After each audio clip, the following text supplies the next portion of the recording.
اي تفضل سي نزار. Nizar Yahish, donc je suis associé PwC pour la France, le Maghreb et l'Afrique francophone en charge du secteur digital, des télécoms et des technologies. Donc, Yuma, on a commencé à présenter les résultats du premier baromètre 2019 des e-services en Tunisie. C'est une première, c'est la première fois qu'on affiche des chiffres qui reflètent un peu notre maturité en quelque sorte digitale dans le pays.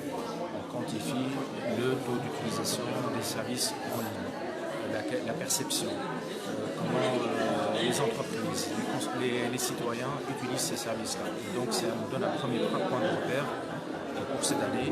Et l'objectif, bien sûr, c'est d'en tirer les premières conclusions, de lancer un plan d'action pour améliorer les faiblesses qui ont été identifiées grâce à ce baromètre et de faire des mesures régulières tous les ans avec des vagues pour voir notre progression service par service. Donc le périmètre global, une quinzaine de services. Pour chaque service en ligne, il y a eu une trentaine de mesures d'indicateurs. Donc on a au total plus de 450 indicateurs et au total plus de 6000 mesures différentes de KPI qui sont maintenant à la disposition de l'administration tunisienne et qui ont maintenant les outils nécessaires, au moins un premier outil pour pouvoir les utiliser et les exploiter. Tunis dakhlet dans une vague de transformation digitale pilotée par plusieurs ministères, mais non, le ministère bien sûr des technologies de la communication, de l'économie numérique, برشا وزارات et ainsi de suite, وزارة الداخلية etc.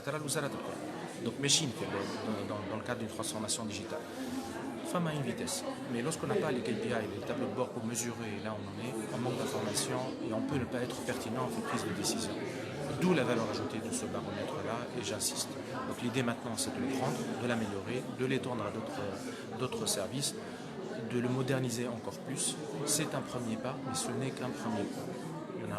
Il en faut beaucoup d'autres. On a besoin aussi collectivement, au-delà de ce baromètre, on a besoin d'accélérer la cadence digitale. On a besoin d'accélérer un certain nombre de projets, quel que soit le secteur. Et ça a été dit et confirmé par les citoyens et par l'enquête. Rana Talbin, la citoyenneté de ce genre de services. Et je l'ai dit tout à l'heure dans ma présentation, certains de ces services-là, il fait des économies qui se mesurent en centaines de milliers de jours par an. Les twins. Donc, et en cumulé, on parle de millions de jours. À Marquer, on a les millions de jours. On a des activités à faible valeur ajoutée, des transports, في شد الصف في إدارة في حاجة وإلا on crée de la valeur et de la richesse grâce à ça. Donc c'est le devoir de tous et c'est notre devoir de participer à cet effort de digitalisation. Mais il y a des mais aussi, il y a des choses il y a des garde-fous à mettre en place afin que la digitalisation s'accompagne aussi par plus de notoriété, par du change management, s'accompagne aussi par des mesures importantes en matière de cybersécurité, de protection de données, etc.